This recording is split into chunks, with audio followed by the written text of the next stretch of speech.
Hey everybody, it's Sean Gibbons from the Communications Network. Thank you so much for being with us on this Wednesday afternoon, or I guess morning, depending upon where you might be. We're going to spend the next hour talking about opinion writing and op-eds. And we are going to be joined, and I'm just delighted beyond words, we're going to be joined by a longtime friend of mine and a mentor and someone I'm just deeply fond of, Allison Silver. My guess is at least a few of you know Allison, if not by name, then certainly by reputation. You've been reading her pieces for some time. She's a journalist who's been a top editor in the commentary sections, which is a very special place in every newsroom, which Allison will talk a little bit about. It's not like knowing a reporter. But she has run the opinion sections at Reuters, at POLITICO, and the Los Angeles Times. She's also an alumni of the New York Times and one of the founding editors of the Washington Independent. To suggest that she knows how these things work would be a vast understatement, and we are not living in times of understatement these days. She is also the founder of a new consultancy called For Context, Mastering the Art of Opinion Writing, and that's where she's going to bring us together today. Now, just a little bit of background. I have had a chance to work with Allison in different parts of my career, and I've just found her to be no-nonsense, thoughtful, clear, and concise. And the work that I've done with her has always been much the better for her input and her insights. And so I think we're all in for a really extraordinary session today. I had a chance to see the presentation that Allison has put together, and it's really smart. I'm sure you're going to have a lot of questions. One thing I should probably note for everybody is we've got about 600 folks who signed up to join us today. So I'm guessing a number of you are coming in the door with questions. A little bit of housekeeping here before we get underway. If you haven't been with us before, or even if you have as a refresher, if you want to ask a question, you're going to need to type it into the little chat box that's down in the lower left-hand corner of your screen. And if you come in the door with a question, you can go ahead and start typing that now. There are going to be several points during the course of this presentation that we will take some time to answer questions. So not just at the end, we'll do it. We'll pause at a couple different points in time. And just to level set with everybody, here's what we're going to cover. We're going to talk about how you structure a really effective and smart opinion piece, right? We're going to talk about how you develop a really strong argument that engages readers. So not just what you want to say, but saying it in a way that's going to get readers to nod their head, either up and down or vigorously side to side. But in either way, they're going to react. She's going to talk a little bit about the mistakes that people often make.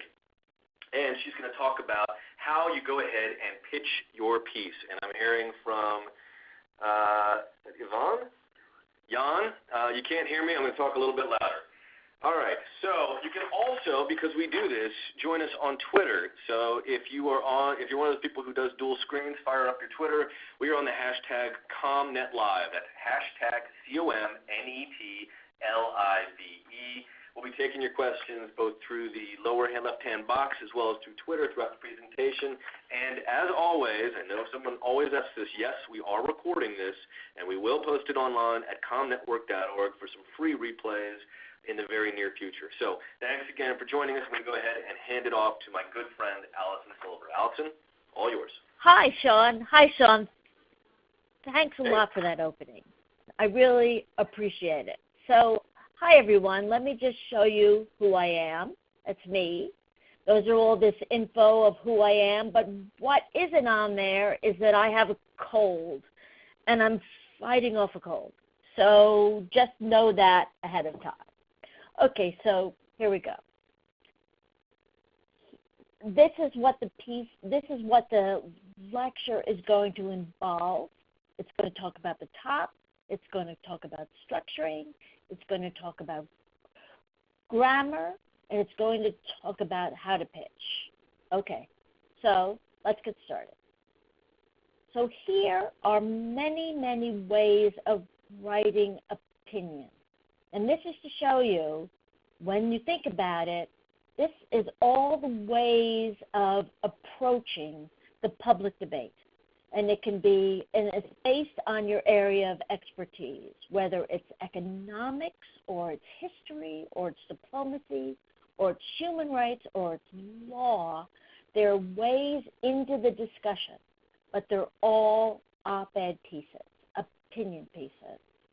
Now, I would like to think of them. I'm going to also be discussing, throwing a lot of images at you today. Hold on to the ones that help you and just forget about the others. Okay, so I like to think of the public debate as a vast mural that's going on all the time in front of you. And here it's a Diego Rivera mural. This is the one some of you might know that was at Rockefeller Plaza that was painted over, but he painted it somewhere else. So here it is, and then what you're doing is your opinion piece is offering readers access into the discussion.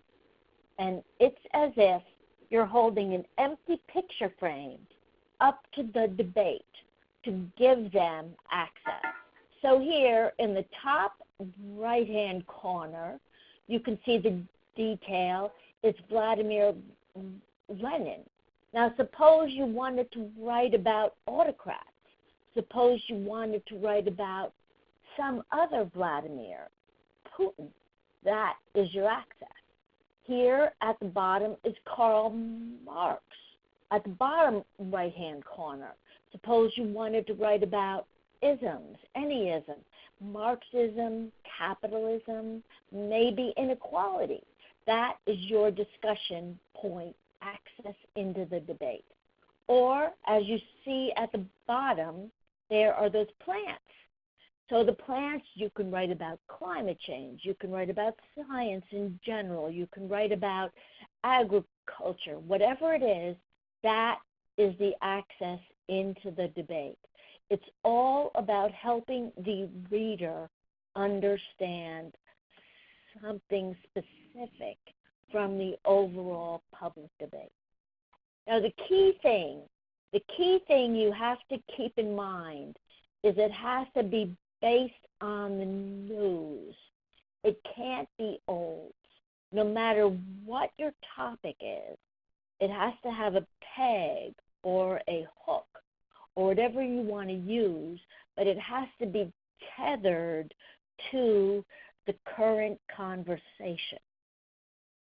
Now, here's a story.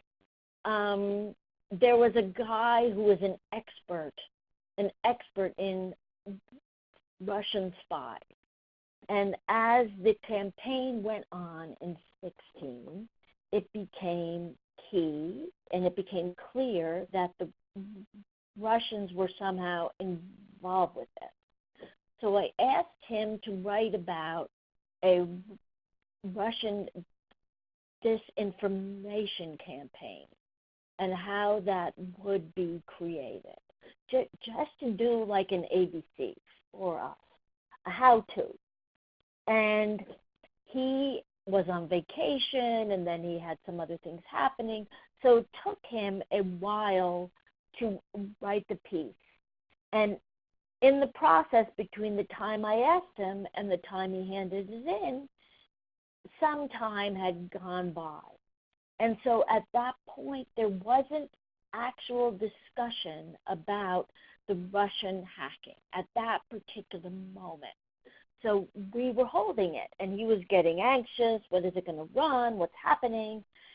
But what happened finally is that in October, it came out that 14, I believe it's 14 or 17 intelligence agencies of the U.S. had said that the Russians were involved. So then, at that minute, we could post his piece. It was right on the current conversation, and it was incredibly well read, which is what you want from your piece. And going against the conversation is like going opposite a tsunami. If you want to, you can, of course, but it's going to slow down the effectiveness of your piece. So, here we go. Sorry. The key thing to avoid is you do not build up to your argument. Now, I know logically we've all been taught You open and then you lay out all your points until you get to the end of your argument. And you say, look, I've proved my argument. That's the opposite of an op-ed piece, the very opposite. I'd say about 80% of the pieces that come into me, my first comment is flip your piece. The point of your piece is at the end of your piece. That should be the top. Or, as Sean knows, the other thing I almost always say is, chop the first 4 paragraphs off and send it back to me. Start over. Right, because you have sort of cleared your throat at the top and sort of laying out what you're thinking. I don't care about any of that. You have to start your piece with your argument. One of the stories I tell is these 2 young economists. I think one was at Harvard and one was at Johns Hopkins, had pitched me a piece. It was a really smart idea.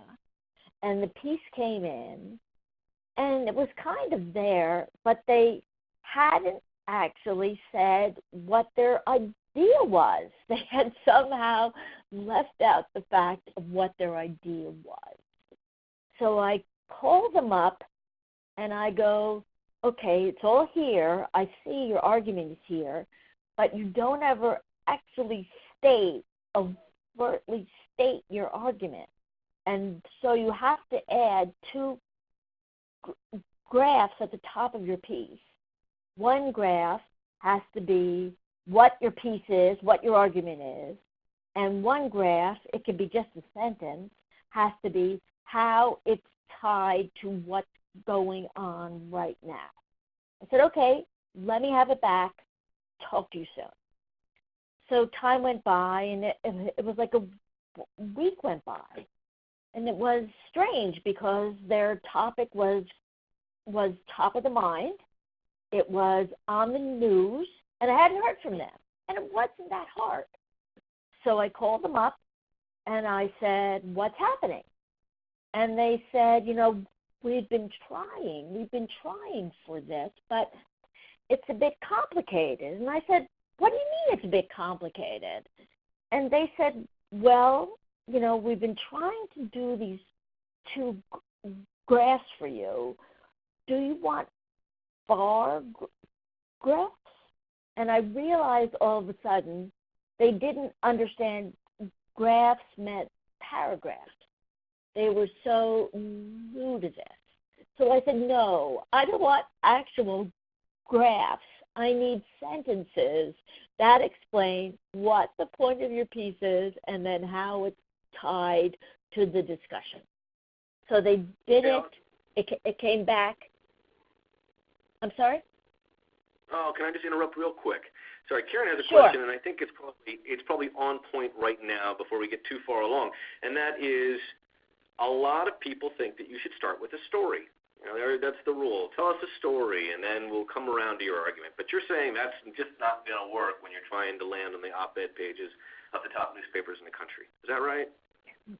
That is true. I mean, in the old days, meaning 5 years ago, you could have started with an anecdote. And some people still do if they're, columnists, if they have a regular gig. But I recommend putting your anecdote at the end of your piece and telling people at the top of your piece what your idea is.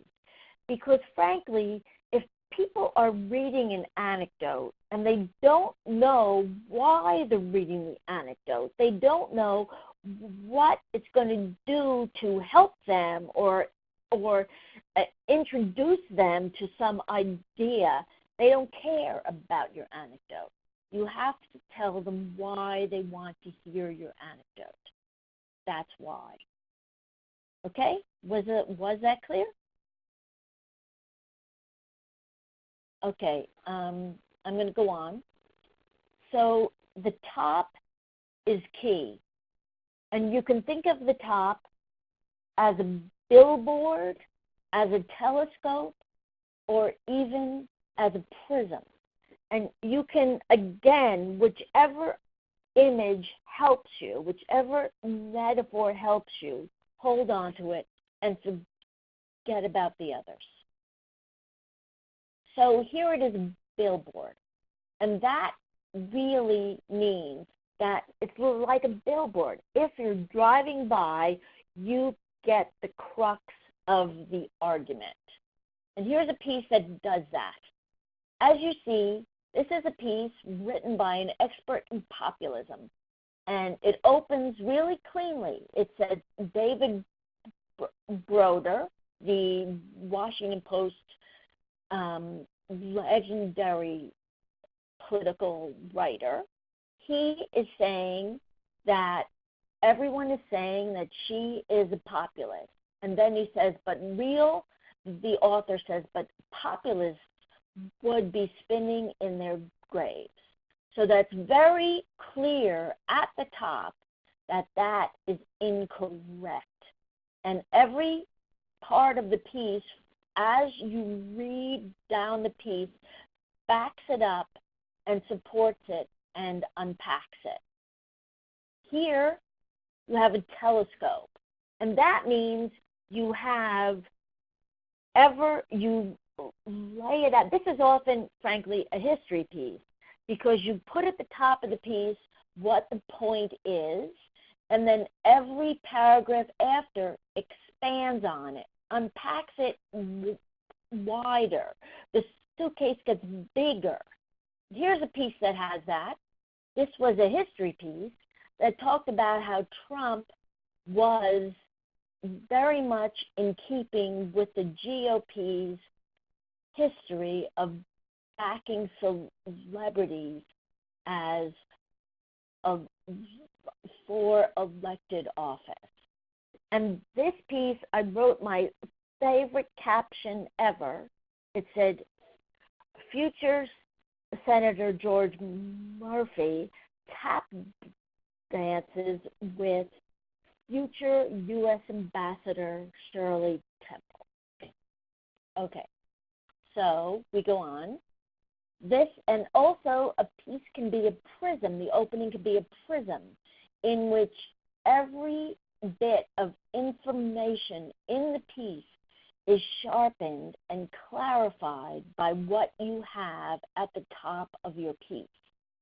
And here, this is a piece about how the courts had finally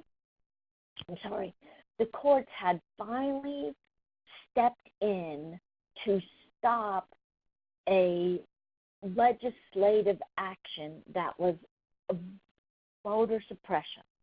And it talked about, and in the opening, it goes about the states. Then in the second paragraph, it talks about what kind of voters are being suppressed. It's African American and Latinos.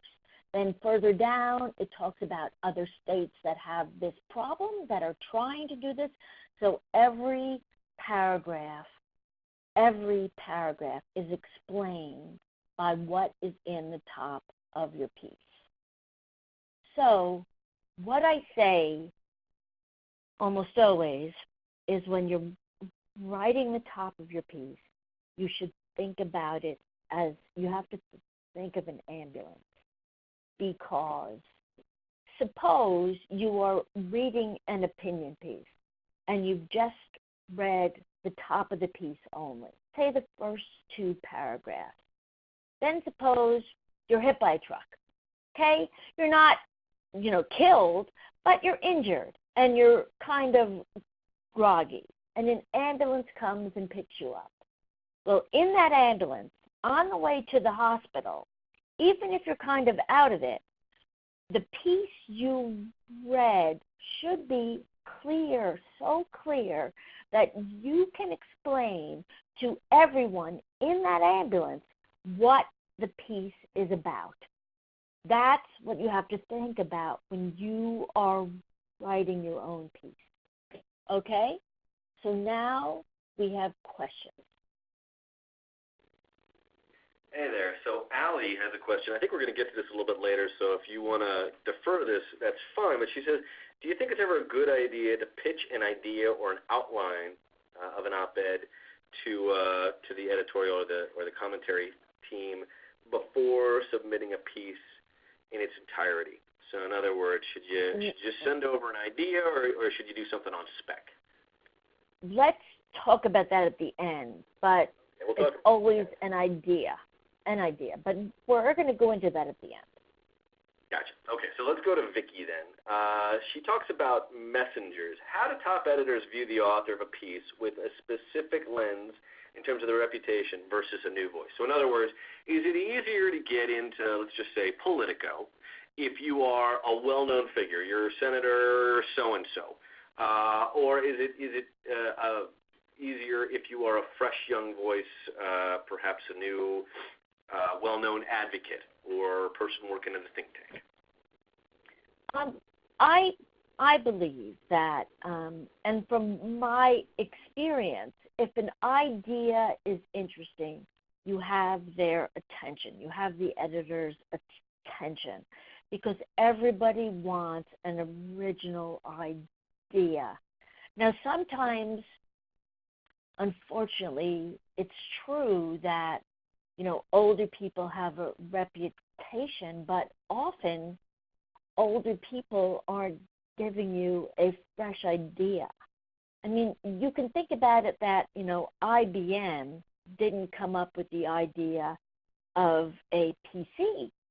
That took somebody who was outside of IBM. So what everybody wants more than anything is a fresh idea. There was a guy at the Woodrow Wilson School who just pitched me an idea. He was a Russia expert. I didn't know him from Adam. Piece came in. I didn't really care where it even came from. And the idea was so interesting. So I called him, and he wrote the piece. Then he began writing other pieces for me. And then I began calling him to ask him to comment on stuff. And now, the last time I spoke to him, he has a book deal coming out of the pieces he wrote for me. And once again, I didn't know him at all. So if you have an idea, that's the most helpful thing. Okay?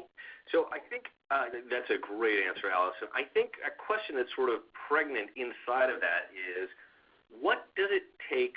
What does success look like inside of the opinion section of a newspaper? So in other words, how are you as a top editor being judged by your colleagues and peers? Because you obviously want to look good, so presumably your prospective writers, you're judging them by saying, this is going to make me successful, or this is going to be problematic for me. I think what it's about is the piece going to get read? Is the piece going to get action on it? Meaning, are people going to say, this is a fresh idea? Other people will comment on it. Not other people like writing comments in the piece, but other writers will say in their pieces, this is an interesting idea. They will comment on it. It will become a topic of discussion in the public debate. When I was at Politico, one of the best things that could have happened was that I would post a piece on a topic, and there would be a hearing in Congress, and the questions in the hearing would come out of the piece. That was incredible for me, and that was very positive for the institution. It's really important to have a piece that resonates through the public debate. And that's how pieces are judged, quite frankly. Gotcha. Our friend Stephen has a question. It's a good one. What about using humor in an op-ed? Does humor fly? Humor is really hard to fly. Most people don't want to see it as humor. They just don't think it's going to be humor. And it's when I was at the NY Times, I had a guy who wrote for me named Bruce McCall, who is a humorist, who writes for The New Yorker, who writes for Vanity Fair. And this was when George Bush was in office, George W. Bush. And he wrote a piece, and you know how George W. Bush had nicknames for everybody. And his piece, Bruce McCall's piece, was about how the nicknames were so confusing that the people in his administration didn't know who he was asking to speak with. So the president would say, "Get me ostrich legs," and nobody would know who that was. So Bruce and I tried very hard to think of these silliest nicknames for people, okay? But I still got a call from like a professor at some college saying, "This story is outrageous. Why is no one following up on this story?" And I said, "It's a piece of humor. It says in his ID that he's a humorist," because I would do that. I would say that for Bruce. I would state the obvious. So humor is very, very hard in a opinion piece. It just is. I mean, you can try and it can be effective, but it also might not work. And you just have to understand that going in. There's a reason why Robin Williams wasn't regularly showing up on the op-ed page of the New York Times. And frankly, when Aziz Ansari does it, as he has recently, he hasn't been very funny. I think we need to move along because I know we've got a lot more ground to cover. So, folks, I see questions coming in. We will do our best to get to them. We really will. But, Allison, why don't we take it forward? Okay. So here we're going to talk about how a piece, you can think of a piece as organic. And after the head, the top of your piece, there's a spine. And the spine is your argument. And the spine pulls your reader through the piece. So it's like a human body, just this one here, Venus, but it has arms, right? And so therefore, every piece of your argument is attached clearly to the body, to the spine. It's not, something is not growing out of your head, right? Its arms are attached to the spine. Legs are attached to the spine. It's all organic and whole. So if something isn't part of your argument, no matter how clever you think it is or how smart it is or how innovative it is, if it isn't part of your argument, you don't want it in your piece. You have to cut it off. I always say you have to cut it off like it's cancer, okay? You have to be ruthless and stick to your argument and only work on the basis of presenting your argument. Now, here's one more statute. And once again, I just want to remind everyone, everybody has to have a head, and then everybody has to have a spine. Okay. So you have to think you're taking your readers on a journey. Here's one other image. You're taking your readers on a walk, and you're taking them by the hand, and you're starting off on a path right here. And your argument, your thesis might be challenging, but the path you're on should not be challenging. You want to make it as easy for the reader as possible. You want to make it as easy for them to reach your argument, to reach the point of your argument and understand it as easy as possible.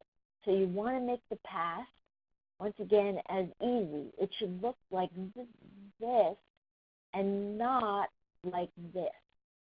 because frankly, if I'm a reader, I'm going to stop at the second paragraph because I don't want to travel this path. I don't care how provocative or interesting the idea was at the top. I am not going to stick with you. So there is a danger in showboating because everything, as it says here, everything has to be in service to your idea. This is not about you. This is not about who's making the argument. This is about your argument. You don't want to show off how clever you are. It's about how clever your point is, your argument is. And this goes even in the sentence structure. Your idea can be clever or complex, but the structure of your sentences should not be. Here you see that this sentence is pretty complicated. You have to, many times when I'm reading a piece, I feel like I have to cut through the underbrush of a sentence in order to figure out what the author is trying to tell me.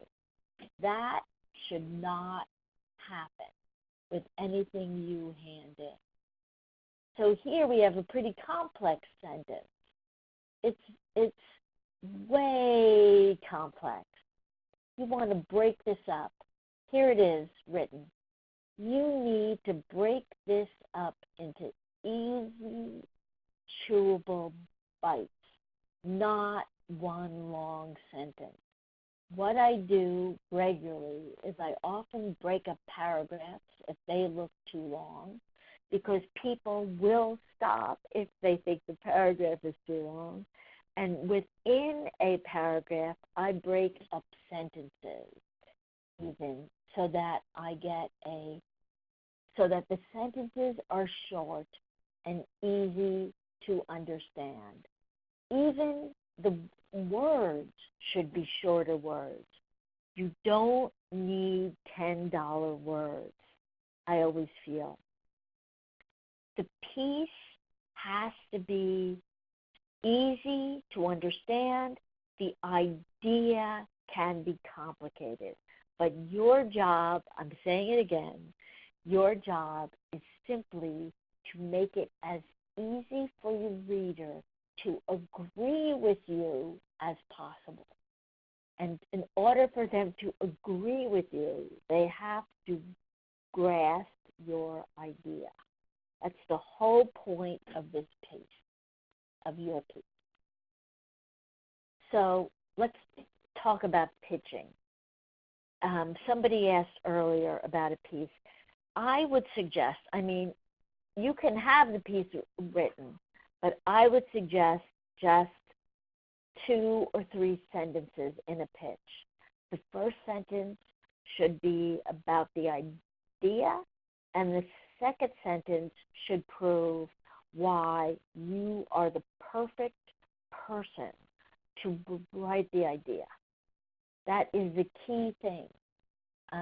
There was a guy who wrote for me who had been on before I do that one, there was a guy who sent in an idea about nuclear missiles, which was an interesting idea.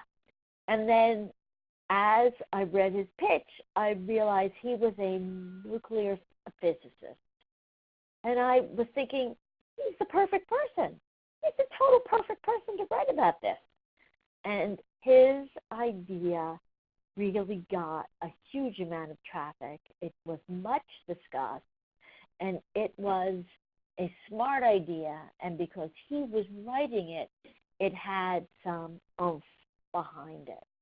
In the same way, there was this other guy who wrote for me who had been in Congress as a staffer working on the Dodd-Frank bill. So when he would write in, and talk about something that was going on in the economy, I was always happy to have him write a piece for me. And I would often even have him put a sentence in the piece high up saying he'd been a staffer on this committee, so people would understand why it was worthy to pay attention to that. It was worth the time it would take to pay attention to this. Because, and sometimes he would pitch a piece though, and I wouldn't accept it if it wasn't part of the discussion of the public debate at that time. Because the thing is also, I know some of you work for CEOs who want to write a piece, or some of you want to present an idea. It doesn't matter what the person thinks is the right idea. It matters what the public debate is at the time. As I said earlier, it's very hard. It's extremely hard. It has been done, but it's extremely hard to bring up an idea that isn't in the public debate and have people pay attention to it. There was one time when I was at POLITICO where the head of FedEx wanted to write a piece for us. And the piece came in, and there was one point in it that was kind of interesting. In fact, it was quite interesting. So I told the guy who was the communications guy at FedEx, I told him, so this paragraph is interesting. If you can write about this, I'll take a piece. So he took a couple weeks, and he sent back the same piece. And I said, you know, I can't take this piece. I told you before. And he said, but I think this is the piece you really want. And I could just tell from his voice or his attitude that he was getting pressure. And I said, you know, I'm really sorry, but this isn't a piece I can use. If you want to do that other thing where you take that paragraph and you write a piece about it, I'd be interested in that. And he said, okay, I'll get back to you. And he called me in about a week after that, and his tone was really angry. He said, you know, we're not going to do that. We're not going to do that at all. And what we're going to do is we're going to take out an ad. We're going to take out an ad and put that piece in an ad. And I was like, that's a great idea, because the piece he was sending me was fundamentally an ad. And I was trying to turn a little portion of it into an article. But if the piece is an ad for your company or an ad for your institution, that's really not of interest in the public debate. It's of interest to you, but it's not of interest to the general public. Now, one other example I can give you is this head of Siemens had been trying to pitch a piece for us, and it just didn't work. This was also at POLITICO, frankly. And the president made a speech. Can't remember what it was, but it was about how this company put in a infrastructure, built a road to get to a new factory that it was going to build. Because the point was that U.S. infrastructure was so poor that the company was willing to spend money to put in its own road. And that company was Siemens. So I called the person at Siemens who'd been pitching me to no avail. And I said, look, the president just mentioned your company in a speech. Why don't you write a piece about infrastructure and how much it would help your company? And so that was a piece that was tied to the public debate. It was about their company, but it was on the news, which is a key point. So that's something that helps. So always keep this in mind. It has to be tied to the public debate. Okay? That's it. Now, here are the key takeaways from this discussion. You have to be on the news. If you have a piece that's okay and you can send it out, send it out. It doesn't have to be perfect because you have to be part of the news as it's happening. One time, at some point, this was when I was at the LA Times, at some point black churches were being burnt across the South. They were being set on fire. And so I called a historian who was an expert who had written a book on the role of the black church in the South.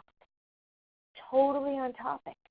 So I called him up and we had a half-hour discussion about the topic and about what he had to say. It was so interesting. So I said, okay, that's great. When can you write this piece? How quickly can I have the piece? He goes, oh, it'll probably take me about a month, maybe a month and a half. I said, what do you mean? What do you mean you've written a whole book on this topic? In this discussion, you've already written your whole topic. You've written your whole piece. In fact, you're probably over. Why can't you write this piece? He goes, well, I have to draft it, and then I have to. And I said, no, you can write this piece today. And he had this was a totally new idea for him. But he wrote that piece in 2 days. Now, again, number 2 is don't build up to your point. Open it. Number 3 is the piece needs to show off your idea, not you. And number 4, your idea can be complicated, but your prose should be the opposite of that. That's it. Questions? We have a lot of questions. We're going to get to as many as we can. Okay. If you want to get a shot at getting your question answered, go ahead and type it in that lower left-hand box. Let's start with Vicky, who says, Allison, you say a story is not impactful or not a really effective way to open, but isn't a story a way to hook a reader as long as it backs up to an argument? I'm kind of surprised to hear you say that out loud and put your story at the end. That doesn't make sense to her. Well, readers have a lot of other options. And if you start by telling them the story, especially online, if they don't know within 2 paragraphs what the piece is about, they aren't going to stick with you. Now, you might think that they'll stick with you, that you have the best story ever, and they'll stick with you. But I can tell you from experience that you need to tell people what the point is, because only when they know what the point is will they want to hear your story. Because on a story that's just out there, like if you talk about history, say, if a story is just out there, like a really interesting story, it doesn't matter.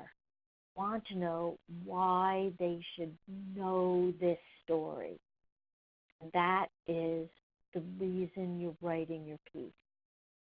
So in the old days, before things got so, just think about it.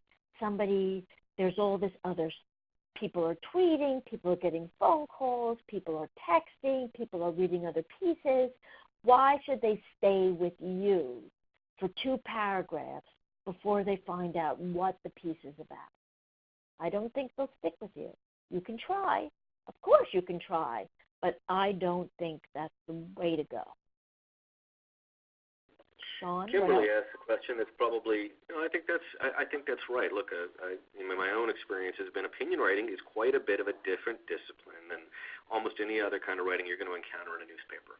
And I think it's just worth remembering that. And Allison knows where she speaks. She's been in some of the top newsrooms in the country. And I think even if you have friends who are reporters, sometimes you'll ask them what goes on and the opinion pages, and most of them will shrug their shoulders and go, beats me. It's a very different beast. Is that a fair assessment, Allison? The commentary, yes, the opinion pages are quite a bit different than the newsrooms? I would say when I had reporters writing pieces for me, which happened quite often at the NY Times, the thing is that reporting is like exquisite topography. They are doing the lay of the land, and the more skillful they are, the more intricate their analysis of what's going on the top. And they help you understand what's happening. But an op-ed piece is drilling underneath, drilling straight down. And I used to say it's like asking a racehorse to swim the channel. Now, some racehorses, like Seabiscuit, they can swim the channel, but it's a different set of muscles. Exquisite topography isn't the same as drilling into the topic instantly. And that's the separation between reporting and opinion. I hope that explains it. Yeah, I think so. A couple of tactical questions. Kimberly's got a good one that I think probably is top of mind for everybody. What's the ideal word count for an op-ed piece?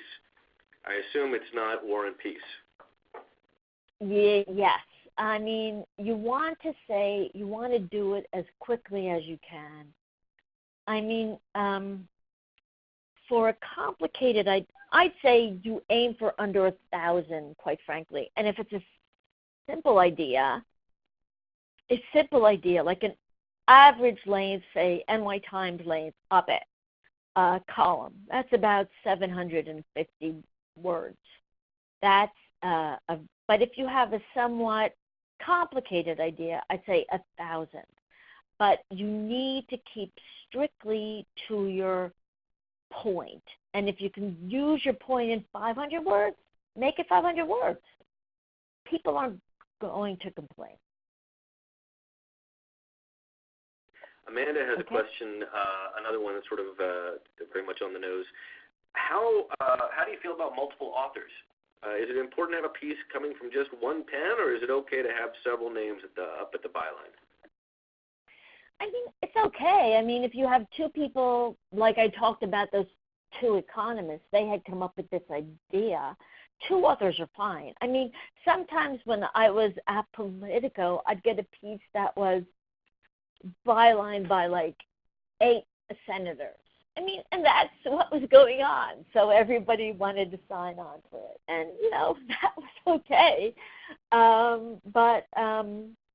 And that was a different kind of piece, of course, than a piece that was with a fresh idea, saying something original. That was often a piece about sort of they were signing on to something. They were saying this is the right thing to do or whatever. But, I mean, it's about the idea. If it's people signing on to an idea, I don't know. I think it's an individual thing, quite frankly. But, there are no hard and fast rules, I always say, except for being on the news. Okay? So try it if you want to. Sorry to be so vague about that. Lucia has a question. She says, thank you for a really great presentation. If I have an op-ed that I am submitting, am I sending it into the general email inbox? Should I CC a reporter I know? I guess this is really a question of how do I get it in front of the person who's going to make a decision? Is there, you have to find, often papers or outlets or media companies will have a email address that you can send it in to. If you're very close friends with a reporter, not a reporter that covers you, say, but a reporter who is actually like a friend, you can ask them to pass it over to the op-ed editor, but that isn't really going to, your idea is what's going to make or break your argument. So keep that in mind. That's what I would just tell you, to always keep that in mind. So sort You of can related get to that. it. Sure. Go on, John. Oh, I was going to say, related to that, is it okay? So if you're sending it into just sort of a general email address, opinions at New York Times, whatever it might be, is it appropriate to send it to multiple outlets? Should you, if you have a really great idea, take that opinion piece or that idea and shop it out to the Times and the Chicago Tribune and the Washington Post? Is it okay to sort of date around? Yeah, that is not that cool. What you can do is, if it's topical, really topical, if you send it in and you haven't heard in like a day and a half, even though they say on the news, they say sometimes you won't get a response or whatever, you can email again and say, I sent this in. Can, if I don't hear from you by the end of the day, I'm going to shop it to someone else. So you set your time limit, and if they don't get back to you, you move on. And I neglected to say earlier, and I should have, that what it is when you pitch, you put in just your idea. And often they'll say, I'm interested, can I see the piece? Well, you've written it perhaps. So you say, here's the piece. You send it in. Or you could say, even in that email, in your third sentence, I've written this piece. I'd be happy to send it to you right now. But you don't send someone the piece immediately, I think, because then you're hitting them with too much info instantly. So that's the way I would handle it. I hope that answers your question. And you shouldn't send it then. So it's not a matter of going to your meltwater or whatever it is that people are using these days and blasting it out to 15 different outlets and seeing which one bites. That's a no-no. If you're doing that, then the people who accept it say Washington Post accepts it. They're not going to be happy that they took the time to read it, to discuss it among themselves, to figure out it's a new idea, it isn't out there, to then talk about when they could put it in, and then contact you. They've had all those discussions before they've gotten back to you, like, yes, we can take it. That they're just going to be angry that the piece is already out there. Because if the piece is already out there, they are not interested in the piece. Okay. Gotcha. So monogamy is a good thing. Our friend Jill from World Wildlife, fantastic question, and that is, curious to know if any of the key points that you've been making, Allison, about how to write an opinion piece are the same points you would have made maybe 10 years ago. Or are they different today? I sort of think that perhaps they are, but I'd like you to answer that. And then do you anticipate them changing even more over time into the future? Well, it is like Yogi Berra say, I hate to make predictions, especially about the future. But I can say that it has changed quite radically in the last 10 years. An opening anecdote was a smart thing, but sometimes a smart thing in the past. It was okay. It kind of hooked the reader. It got them interested. But people's attention spans have changed, and people's reading of opinion pieces has changed.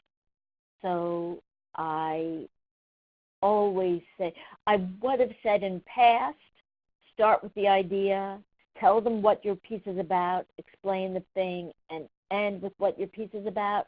Now that's really, really true. And there's no opening anecdote at the top. I mean, of course, if you want to try it, you can, but it's not the most helpful way of presenting your argument anymore. And the reason I say also that you have your anecdote at the end is circling back and stating the point at the end is also not helpful in the way people read now online. And that's why having an anecdote at the end is helpful. People don't want to read the same thing over again. in a piece. I'm going to take a little executive privilege here, Allison. Let's talk about self-publishing and what impact that's had on sort of the commentary sections of newspapers, the folks, the editors that work there. So what's it mean to you? What do you think about when you think about the Huffington Post or Medium or some of these places where folks can, there's no barrier to entry, you can self-publish, and oftentimes people brag, I published something in the Huffington Post, which always has me scratching my head. It's like, yeah, you pushed a button. But what kind of competition does that present for folks at Politico, at the Times, at the Post? Okay, several things here to unpack. That's a really smart question. From what I understand now, self-publishing at HuffPost has changed, and it's getting harder to do that. You have to have more of a process to publish it. I think if you want to do it on HuffPost, okay, some people have really strong followings on HuffPost. But if you publish on HuffPost, if you publish on your Facebook page, you can't then send it to Politico or to Washington Post or the NY Times because it's already out there. It's already up and online. So you've undermined that whole process. And it's true, you can be read by a lot of people on your Facebook page, but the amount of people that will read you in the Washington Post is exponentially higher. So you just have to keep that in mind. You can get some satisfaction by putting it up on your Facebook page, by posting it on HuffPost, but it's geometrically smaller. Years ago, before the internet, there was a guy named Neil Gabler who wrote for me, who was fantastic. And I was at the LA Times, and I was running a weekly section, and I asked him to write a piece, and it was a Friday, and we closed on Friday. And he said, I can't do it. I don't have time. I can give it to you next week. And I said, no, this is not going to be discussed next. Actually, this is how old this idea is. It was about Frank Sinatra dying, and he had a fantastic idea called cocktail diplomacy. And it was an intoxicating idea.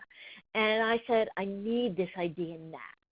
And he said, I can give it to you Monday. I said, no, that's not going to work. So you can give it to me now, and I can post it today. You have until 6 o'clock to give it to me today, and I can post it, and it can be read by 1.1 million people. Or you can hand it out on the street corner, even on the busiest street corner possible, and it will get read by some people. Many people will just throw it away. So that is your choice. And even if it's HuffPo, it's not the same as being on an opinion page in the Chicago Tribune, in USA Today, where people are specifically going to see what's happening and what the comments are. I hope that answers it. Yeah, I will just add a layer on top of that. If you're thinking about trying to be influential, I think one of the things you have to be mindful of is what influential people read, right? And everybody at the White House or any number of executive agencies or up on Capitol Hill or whatever your sphere of influence is that you're trying to work in, many of these folks receive clips daily. And most of them don't look at clips from Huffington Post, or they certainly aren't scouring Medium, or for that matter, it's very rare that they're scraping Facebook unless it's their own page to look for information. That's true. So just mindful that, the bench for, influential outlets only goes yay deep, and you can name them probably on one hand. I think we are now out of time. We've had a huge crowd with us. I think on behalf of everyone who was with us, I'd just like to say, Allison, thank you so much for illuminating what is oftentimes a very, very opaque process. I think most of us, even if we've been doing this for a while, don't totally understand how the opinion sections of newspapers work, and I feel like I know a lot more now than I did when we started, so thank you very, very much. Reminder to everybody as you're starting to sign off, please take the survey. It's going to pop up on your screen. It helps us immeasurably, and it makes sure that Tristan gets a bonus at the end of the year. I'm making that part up, but maybe I shouldn't. In any event, please do take the survey. A couple other things. The network today published a survey, or a piece of research that we have been working on for almost a full year, and I think it's actually a pretty incredible idea. We spent the last year asking people, what does it take to do communications for good and do it well? And if you want to find out the answer, you're going to have to go to comnetwork.org. All the information's up there. Feel free to use it. We think it could help you as you're building your teams, as you're thinking about hiring, as you're having conversations with leadership, etc. Please go ahead and take a look at that. Other thing, and I probably am sounding like the boy who's cried wolf, but if you are planning to join us in Miami Beach, not in Miami, but on the beach, in Miami Beach for ComNet 17, the fact is we are almost out of seats, which is just astounding to us because we actually haven't announced the formal schedule.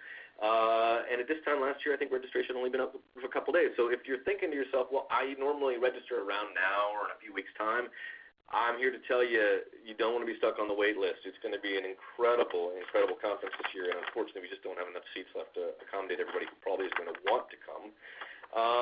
We will be back soon with another webinar. In the meantime, just want to say thank you very much to everyone. Be well, and we will see you again very, very soon. And Allison, thank you so much. Do appreciate it. Cheers, everybody. I enjoyed it, Sean. Thanks a lot, and please do fill out those surveys because I'd like to hear what you think of them, think of me, because I've never done a webinar before. That's awesome. All right.